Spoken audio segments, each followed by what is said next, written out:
यदा यदा यदा हि धर्मस्य ग्लानिर्भवति भारत अभ्युत्थानमधर्मस्य तदात्मानं सृजाम्यहम् परित्राणाय साधूनां विनाशाय च दुष्कृताम् धर्म संस्थापनार्थाय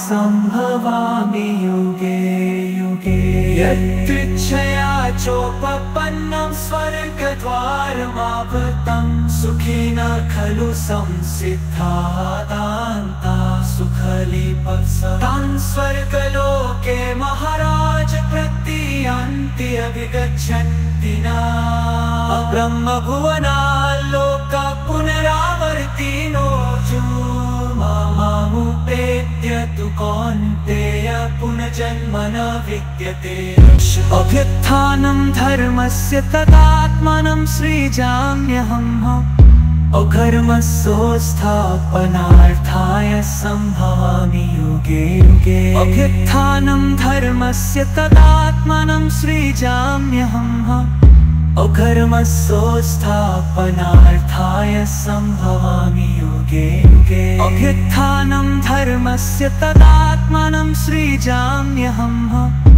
अकर्मसोत्थापनार्थाय सम्भवामि युगे युगे अभ्युत्थानमधर्मस्य तदात्मानं सृजाम्यहम् धर्म संस्थापनार्थाय सम्भवामि युगे युगे यदृच्छया चोपपन्नं स्वर्गद्वारमावृतं सुखिनः खलु संसिद्धाः सुखलिपत्सतान् स्वर्गलोके महाराज प्रतीयन्ति अभिगच्छन्ति न ब्रह्मभुवनाल्लोका पुनरावर्तिनो मामुपेत्य तु कौन्तेय पुनर्जन्म न विद्यते अभ्युत्थानं धर्मस्य तदात्मानं सृजाम्यहम् धर्म संस्थापनार्थाय सम्भवामि युगे युगे अभ्युत्थानं धर्मस्य तदात्मानं सृजाम्यहम् अभ्युत्थानं धर्मस्य तदात्मानं सृजाम्यहम् अभ्युत्थानं धर्मस्य तदात्मानं सृजाम्यहम् अभ्युत्थानं धर्मस्य तदात्मानं सृजाम्यहम् यदा यदा यदा हि धर्मस्य ग्लानिर्भवति भारत अभ्युत्थानमधर्मस्य तदात्मानं सृजाम्यहम् परित्राणाय साधूनां विनाशाय च दुष्कृताम् धर्म संस्थापनार्थाय सम्भवामि युगे युगे यदृच्छया चोपपन्नं स्वर्गद्वारमावृतं सुखिनः खलु संसिद्धाः सुखलिपत्सतान् स्वर्गलोके महाराज प्रतीयन्ति अभिगच्छन्ति न ब्रह्मभुवनाल्लोका पुनरावर्तिनो मामुपेत्य तु कौन्तेय पुनर्जन्म न विद्यते अभ्युत्थानं धर्मस्य तदात्मानं सृजाम्यहम् अकर्मसोत्थापनार्थाय सम्भवामि युगे युगे अभ्युत्थानं धर्मस्य तदात्मानं सृजाम्यहम् अकर्मसोत्थापनार्थाय सम्भवामि युगे युगे अभ्युत्थानं धर्मस्य तदात्मानं सृजाम्यहम् अकर्मसोत्थापनार्थाय सम्भवामि युगे युगे अभ्युत्थानमधर्मस्य तदात्मानं सृजाम्यहम् धर्म संस्थापनार्थाय सम्भवामि युगे युगे। यत्तृच्छया चोपपन्नं स्वर्गद्वारमावृतं सुखिनः खलु संसिद्धाः सुखलिपत्सतां स्वर्गलोके महाराज प्रतीयन्ति अभिगच्छन्ति न। ब्रह्मभुवनाल्लोका पुनरावर्तिनो मामुपेत्य तु कौन्तेय पुनर्जन्म न विद्यते। अभ्युत्थानं धर्मस्य तदात्मानं सृजाम्यहम्। धर्म संस्थापनार्थाय सम्भवामि युगे युगे। अभ्युत्थानं धर्मस्य तदात्मानं सृजाम्यहम्। अभ्युत्थानं धर्मस्य तदात्मानं सृजाम्यहम्। अभ्युत्थानं धर्मस्य तदात्मानं सृजाम्यहम्। अभ्युत्थानं धर्मस्य तदात्मानं सृजाम्यहम्। यदा यदा हि धर्मस्य ग्लानिर्भवति भारत। अभ्युत्थानं धर्मस्य तदात्मानं सृजाम्यहम्। परित्राणाय साधूनां विनाशाय च दुष्कृताम्। धर्म संस्थापनार्थाय सम्भवामि युगे युगे। यत्तृच्छया चोपपन्नं स्वर्गद्वारमावृतं सुखिनः खलु संसिद्धाः सुखलिपत्सतां स्वर्गलोके महाराज प्रतीयन्ति अभिगच्छन्ति न। ब्रह्मभुवनाल्लोका पुनरावर्तिनो मामुपेत्य तु कौन्तेय पुनर्जन्म न विद्यते। अभ्युत्थानं धर्मस्य तदात्मानं सृजाम्यहम्। अकर्मसोत्थापनार्थाय सम्भवामि युगे युगे। अभ्युत्थानं धर्मस्य तदात्मानं सृजाम्यहम्। अकर्मसोत्थापनार्थाय सम्भवामि युगे युगे। अभ्युत्थानं धर्मस्य तदात्मानं सृजाम्यहम्। अकर्मसोत्थापनार्थाय सम्भवामि युगे युगे। अभ्युत्थानं धर्मस्य तदात्मानं सृजाम्यहम्। धर्म संस्थापनार्थाय सम्भवामि युगे युगे। यत्तृच्छया चोपपन्नं स्वर्गद्वारमावृतं सुखिनः खलु संसिद्धाः सुखलिपत्सतां स्वर्गलोके महाराज प्रतीयन्ति अभिगच्छन्ति न। ब्रह्मभुवनाल्लोका पुनरावर्तिनो मामुपेत्य तु कौन्तेय पुनर्जन्म न विद्यते। अभ्युत्थानं धर्मस्य तदात्मानं सृजाम्यहम्। धर्म संस्थापनार्थाय सम्भवामि युगे युगे। अभ्युत्थानं धर्मस्य तदात्मानं सृजाम्यहम्। अभ्युत्थानं धर्मस्य तदात्मानं सृजाम्यहम्। अभ्युत्थानं धर्मस्य तदात्मानं सृजाम्यहम्। अभ्युत्थानं धर्मस्य तदात्मानं सृजाम्यहम्। यदा यदा हि धर्मस्य ग्लानिर्भवति भारत। अभ्युत्थानं धर्मस्य तदात्मानं सृजाम्यहम्। परित्राणाय साधूनां विनाशाय च दुष्कृताम्। धर्म संस्थापनार्थाय सम्भवामि युगे युगे। यत्तृच्छया चोपपन्नं स्वर्गद्वारमावृतं सुखिनः खलु संसिद्धाः सुखलीपस्तान् स्वर्गलोके महाराज प्रतीयान्ति अभिगच्छन्ति न ब्रह्मभुवनाल्लोका पुनरावर्तिनो मामुपेत्य तु कौन्तेय पुनर्जन्म न विद्यते अभ्युत्थानं धर्मस्य तदात्मानं सृजाम्यहम् अकर्मसोत्थापनार्थाय सम्भवामि युगे युगे अभ्युत्थानं धर्मस्य तदात्मानं सृजाम्यहम् अकर्मसोत्थापनार्थाय सम्भवामि युगे युगे अभ्युत्थानं धर्मस्य तदात्मानं सृजाम्यहम्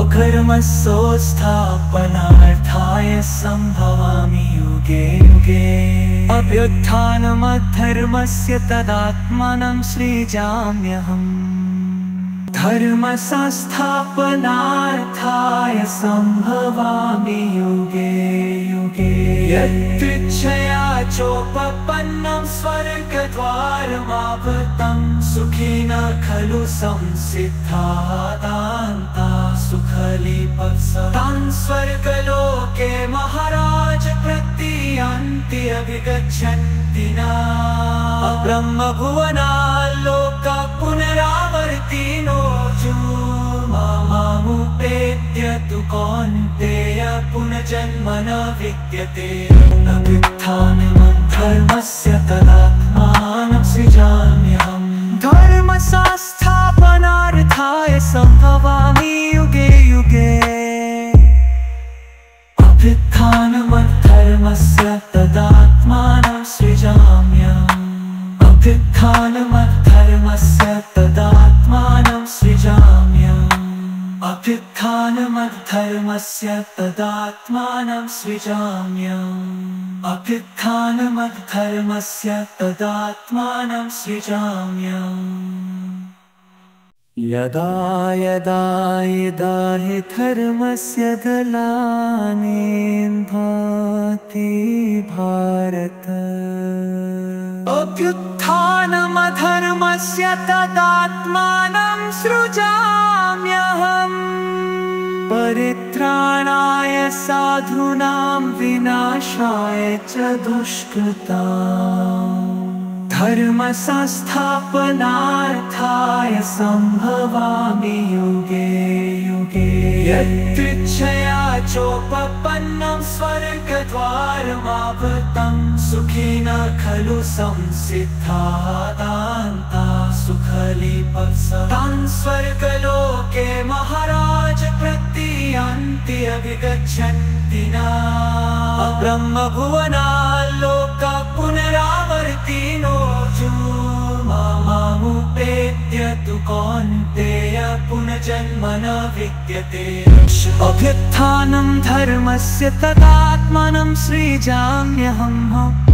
अकर्मसोत्थापनार्थाय सम्भवामि युगे युगे अभ्युत्थानं धर्मस्य तदात्मानं सृजाम्यहम् अकर्मसोत्थापनार्थाय सम्भवामि युगे युगे अभ्युत्थानं धर्मस्य तदात्मानं सृजाम्यहम् अकर्मसोत्थापनार्थाय सम्भवामि युगे युगे अभ्युत्थानमधर्मस्य तदात्मानं सृजाम्यहम्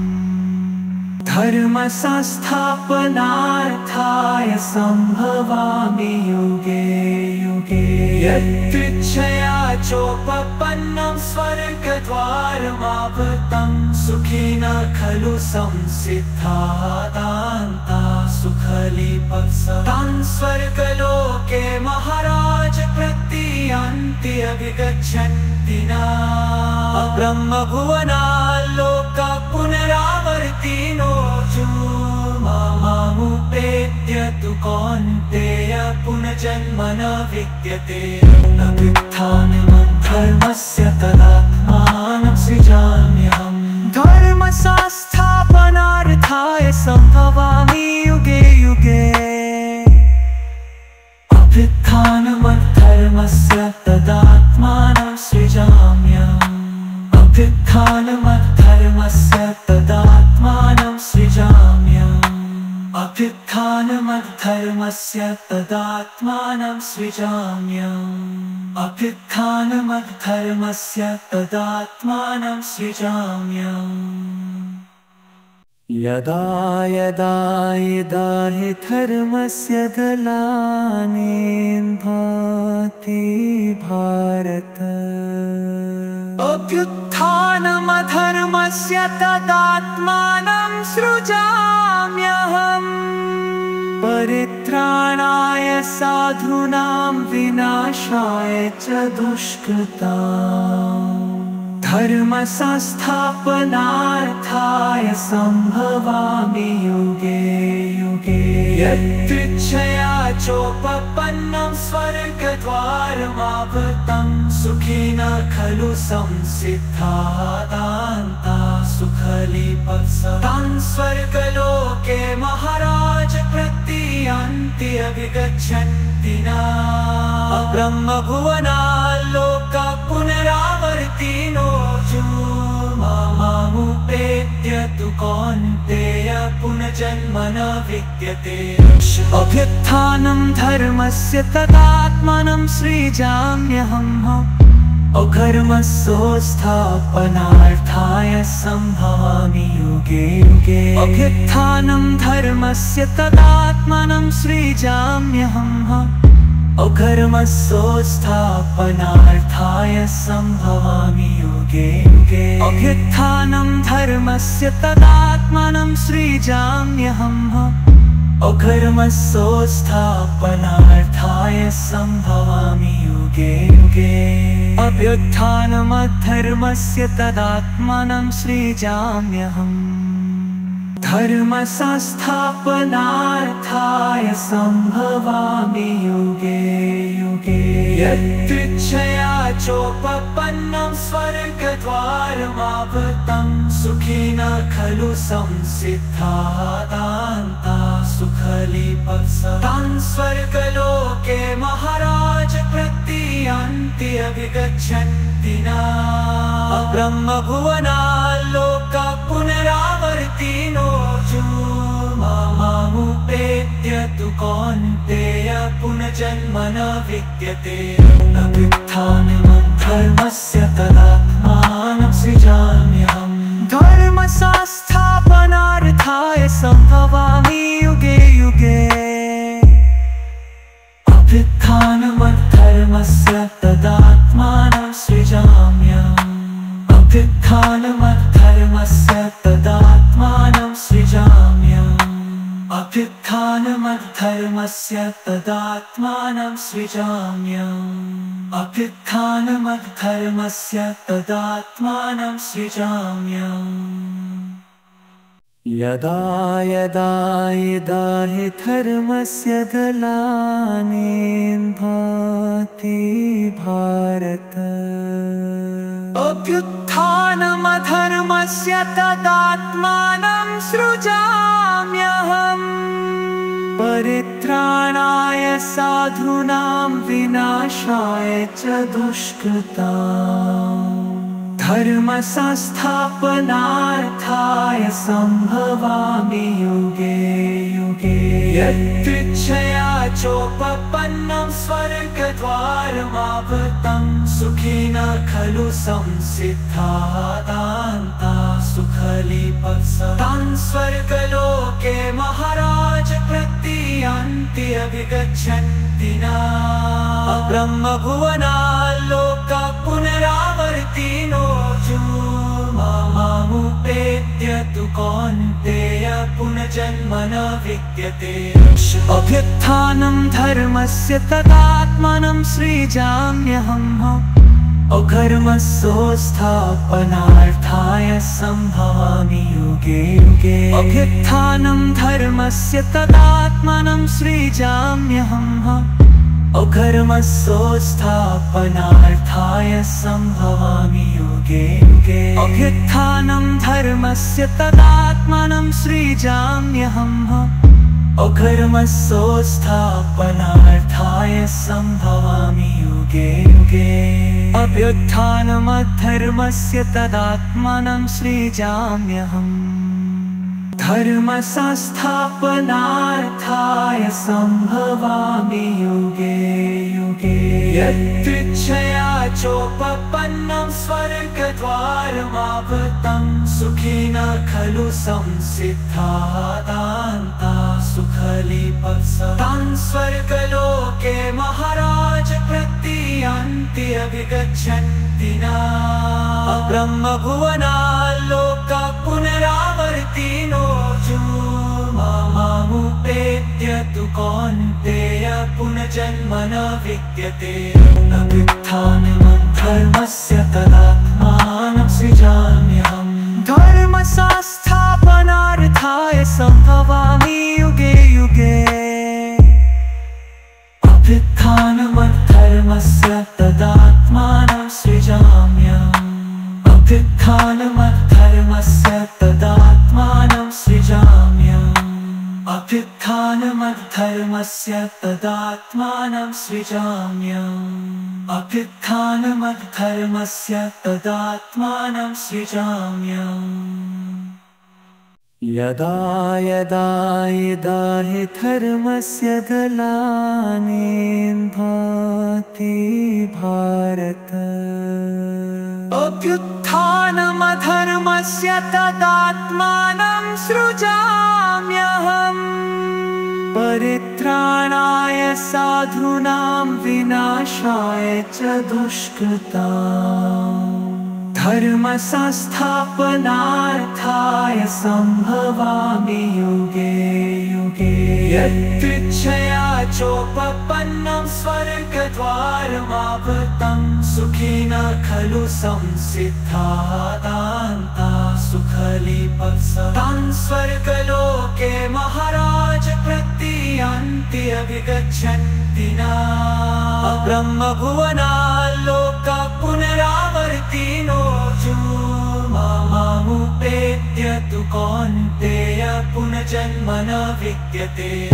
अभ्युत्थानं धर्मस्य तदात्मानं सृजाम्यहम्।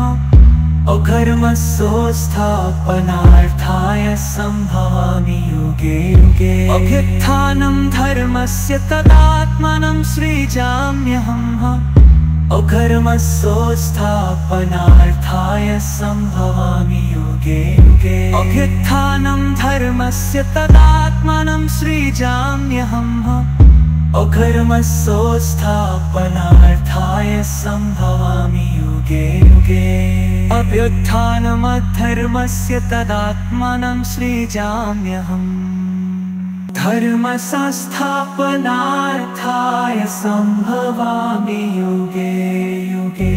यत्तृच्छया चोपपन्नं स्वर्गद्वारमावृतं सुखिनः खलु संसिद्धाः सुखलिपस्तान् स्वर्गलोके महाराज प्रतीयन्ति अभिगच्छन्ति न। ब्रह्मभुवनाल्लोका पुनरावर्तिनो मामुपेत्य तु कौन्तेय पुनर्जन्म न विद्यते। अभ्युत्थानं धर्मस्य तदात्मानं सृजाम्यहम्। धर्म संस्थापनार्थाय संभवामि युगे युगे। अभ्युत्थानं धर्मस्य तदात्मानं सृजाम्यहम्। अभ्युत्थानं धर्मस्य तदात्मानं सृजाम्यहम्। अभ्युत्थानं धर्मस्य तदात्मानं सृजाम्यहम्। अभ्युत्थानं धर्मस्य तदात्मानं सृजाम्यहम्। यदा यदा हि धर्मस्य ग्लानिर्भवति भारत। अभ्युत्थानं धर्मस्य तदात्मानं सृजाम्यहम्। परित्राणाय साधूनां विनाशाय च दुष्कृताम्। धर्म संस्थापनार्थाय संभवामि युगे युगे। यत्तृच्छया चोपपन्नं स्वर्गद्वारमावृतं सुखिनः खलु संसिद्धाः सुखलीपस्तान् स्वर्गलोके महाराज प्रतीयान्ति अभिगच्छन्ति न ब्रह्मभुवनाल्लोका पुनरावर्तिनो मामुपेत्य तु कौन्तेय पुनर्जन्म न विद्यते अभ्युत्थानं धर्मस्य तदात्मानं सृजाम्यहम् अकर्मसोत्थापनार्थाय सम्भवामि युगे युगे अभ्युत्थानं धर्मस्य तदात्मानं सृजाम्यहम् अकर्मसोत्थापनार्थाय सम्भवामि युगे युगे अभ्युत्थानं धर्मस्य तदात्मानं सृजाम्यहम् अकर्मसोत्थापनार्थाय सम्भवामि युगे युगे अभ्युत्थानमधर्मस्य तदात्मानं सृजाम्यहम् धर्मसंस्थापनार्थाय सम्भवामि युगे युगे यत्तृच्छया चोपपन्नं स्वर्गद्वारमावृतं सुखिनः खलु संसिद्धाः सुखलीपस्तान् स्वर्गलोके महाराज प्रतीयान्ति अभिगच्छन्ति न ब्रह्मभुवनाल्लोका पुनरावर्तिनो मामुपेत्य तु कौन्तेय पुनर्जन्म न विद्यते अभ्युत्थानं धर्मस्य तदात्मानं सृजाम्यहम् धर्मसंस्थापनार्थाय सम्भवामि युगे युगे अभ्युत्थानमधर्मस्य तदात्मानं सृजाम्यहम् अभ्युत्थानमधर्मस्य तदात्मानं सृजाम्यहम् अभ्युत्थानमधर्मस्य तदात्मानं सृजाम्यहम् अभ्युत्थानमधर्मस्य तदात्मानं सृजाम्यहम् यदा यदा हि धर्मस्य ग्लानिर्भवति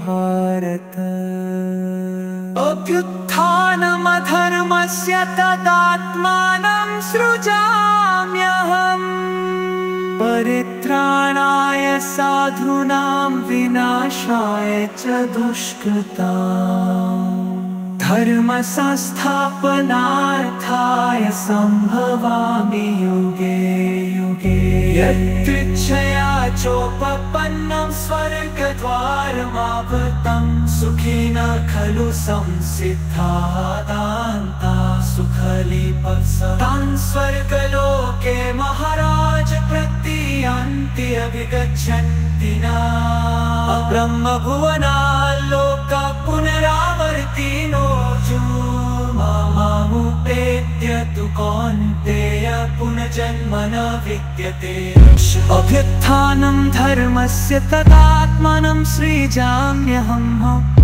अकर्मसोत्थापनार्थाय सम्भवामि युगे युगे अभ्युत्थानं धर्मस्य तदात्मानं सृजाम्यहम् अकर्मसोत्थापनार्थाय सम्भवामि युगे युगे अभ्युत्थानं धर्मस्य तदात्मानं सृजाम्यहम् अकर्मसोत्थापनार्थाय सम्भवामि युगे युगे अभ्युत्थानमधर्मस्य तदात्मानं सृजाम्यहम् धर्मसंस्थापनार्थाय सम्भवामि युगे युगे यत्तृच्छया चोपपन्नं स्वर्गद्वारमावृतं सुखिनः खलु संसिद्धाः सुखलीपस्तान् स्वर्गलोके महाराज प्रतीयान्ति अभिगच्छन्ति न ब्रह्मभुवनाल्लोका पुनरावर्तिनो मामुपेत्य तु कौन्तेय पुनर्जन्म न विद्यते अभ्युत्थानं धर्मस्य तदात्मानं सृजाम्यहम् धर्मसंस्थापनार्थाय सम्भवामि युगे युगे अभ्युत्थानमधर्मस्य तदात्मानं सृजाम्यहम् अभ्युत्थानमधर्मस्य अभ्युत्थानमद्धर्मस्य तदात्मानं सृजाम्यहम् अभ्युत्थानमद्धर्मस्य तदात्मानं सृजाम्यहम्